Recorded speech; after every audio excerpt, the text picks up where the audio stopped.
In the decade following the formal end of slavery, official records from the 1880s continued to use language that suggested freedom, while daily life in parts of the United States told a different story. County census schedules from Mississippi, Georgia, South Carolina, and Louisiana in the early 1880s revealed a recurring and unsettling pattern. In white households of former slaveholding families, black men and women appear listed not as kin, but as servant, laborer, house hand, or domestic. In multiple cases, these individuals were recorded as residing within the household, present year after year, while white children in the same homes aged under their supervision. Archived plantation account books, probate inventories, and post-Reconstruction labor contracts suggest that some formerly enslaved men, now bound by debt, vagrancy statutes, or informal coercion, were compelled to remain in service to the same families who had once owned them. Among their assigned duties was the care, feeding, discipline, and moral instruction of white children. Newspapers from the period rarely described this arrangement as unusual. In an 1882 issue of the Jackson Weekly Clarion, a domestic servant was mentioned only in passing while reporting the illness of a planter's child, noting that the old Negro attendant has remained constant at the bedside. No name was recorded. Court records from several southern counties document disputes over wages owed to black domestic laborers. In some cases, testimony reveals that the worker had raised multiple children of the household from infancy, yet was denied payment, housing elsewhere, or release from service due to alleged debts. The disturbing truth suggested by these documents is not singular, it is systemic. A generation of white children in the 1880s was raised, in part, by black men and women who had no lawful authority over their own lives. This documentary examines that reality, quietly preserved in ledgers, census columns, and forgotten court dockets. By the 1880s, slavery was legally abolished, yet the Southern social order had reassembled itself through new mechanisms. Historians of the era describe the rise of sharecropping, debt peonage, and vagrancy enforcement as systems that replaced bondage with coercion.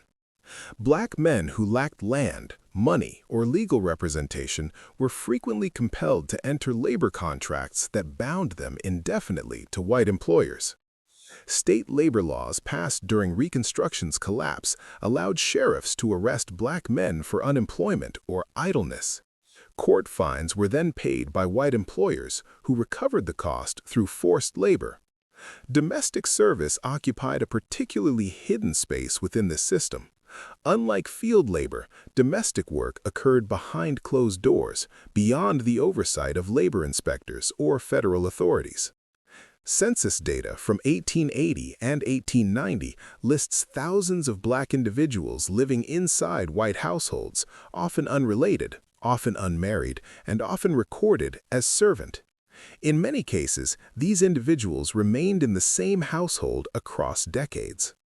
Medical journals of the period note the reliance of white families on black caregivers for child-rearing, especially in rural areas where white women were frequently ill, pregnant, or deceased due to childbirth complications.